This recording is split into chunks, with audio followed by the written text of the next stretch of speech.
assunto é com Murilo Rocha. E aí? Bom dia, Lucas. Bom dia, Luciana. Bom dia. Bom dia, ouvinte da Band News. O Lucas já me antecipou, então nem vou gastar muito tempo para falar desse nem sabia. buraco, não. Porque, assim, chega a ser até provinciano, né? Parece que a gente aqui meio paroquial, né?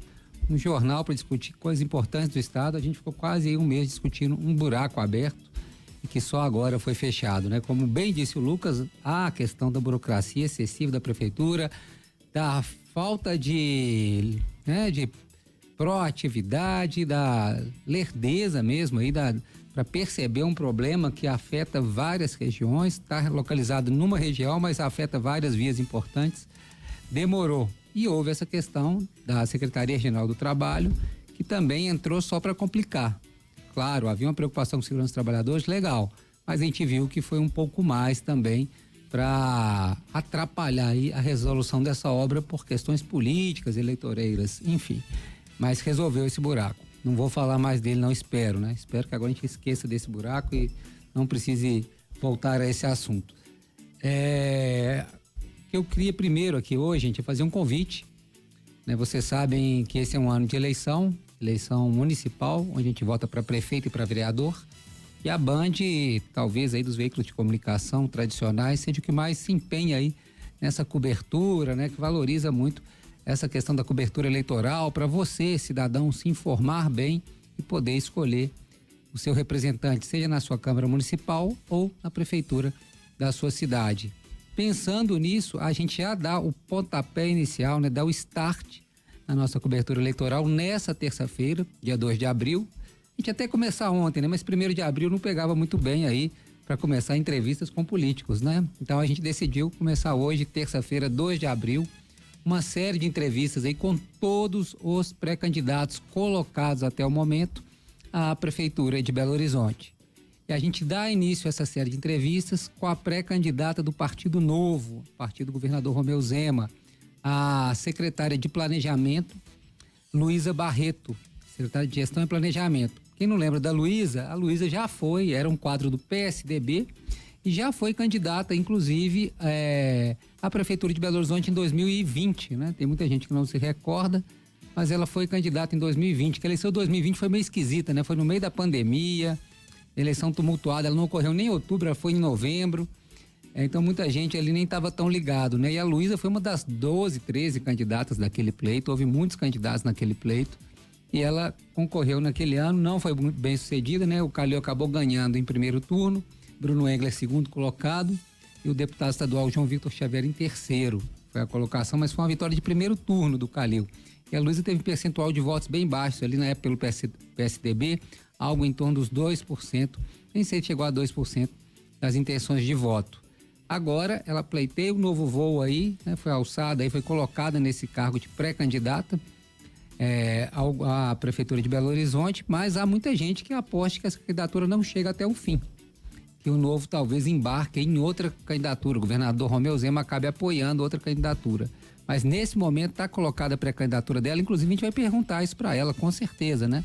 Se é uma candidatura para valer mesmo, que vai concorrer aí até o fim, independentemente do resultado, ou se é mais uma posição política que o partido está colocando nesse momento para depois negociar uma possível aliança com outro candidato, né? Isso também a gente vai perguntar para Luísa Barreto, que hoje atualmente é secretária de Gestão e Planejamento do governo de Minas e se filiou ao Partido Novo, saiu do PSDB já há um tempo e foi para o Partido Novo e está aí com essa pré-candidatura colocada. Então, por favor, quem gosta, interessa pelo assunto, hoje, meio-dia, TV Band Minas, programa Eduardo Costa, programa Boa Tarde Minas com Eduardo Costa, né? O nosso querido apresentador Eduardo Costa.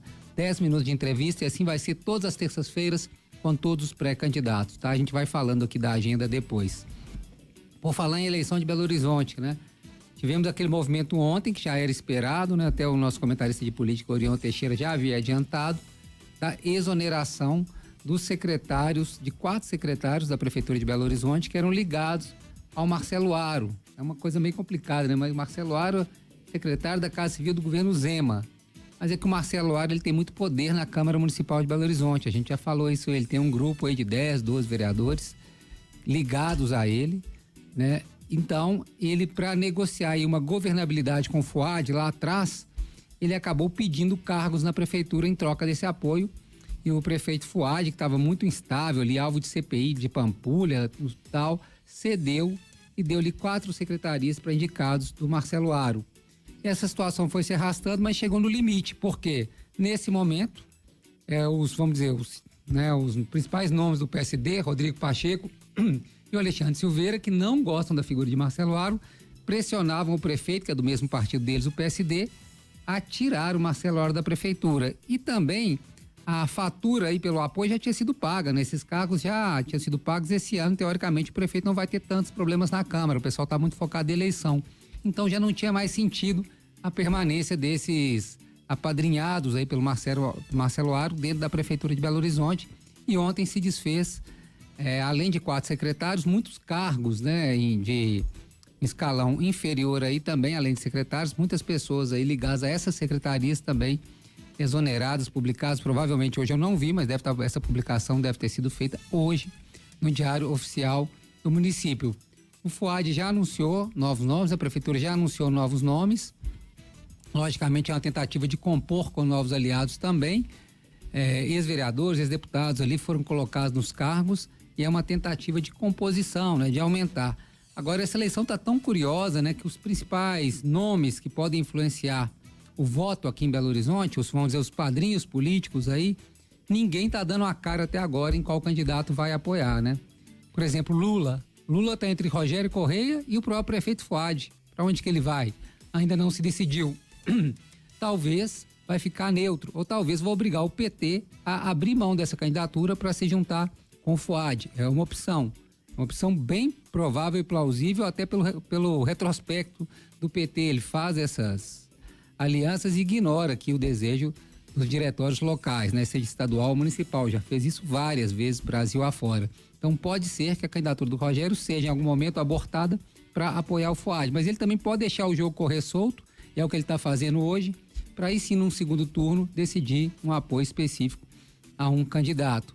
O próprio ex-presidente Jair Bolsonaro, todo mundo sabe que ele deve caminhar com Bruno Engler, né? Do PL, mas até agora nada. Parece que já marcou uma agenda aqui para Belo Horizonte, mas ainda também se mantém.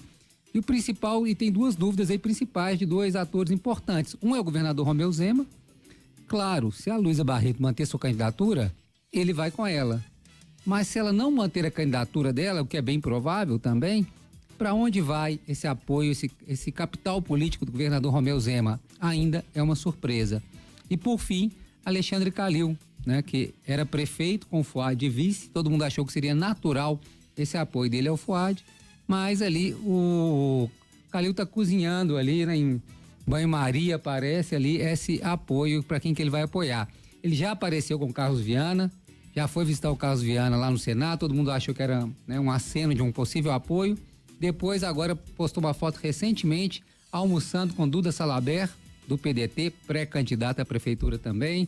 Ou seja, o Calil está valorizando o passe dele ali, valorizando o cacife, né? Deve entrar em campo no segundo tempo. Faz parte do ele. Está esperando também se consolidar essas candidaturas, né? Assim, ter firmeza para poder anunciar onde vai. Mas estranha ele não estar próximo, né, ao Fuad. Parece que ele está até provocando, assim, olha, se vocês não me, né, valorizarem, eu não vou com vocês, porque a Duda tem batido muito no prefeito Fuad e o Calil apareceu almoçando com ela justamente no meio desse fogo cruzado, né? Quase que uma provocação aí ao prefeito Fuad.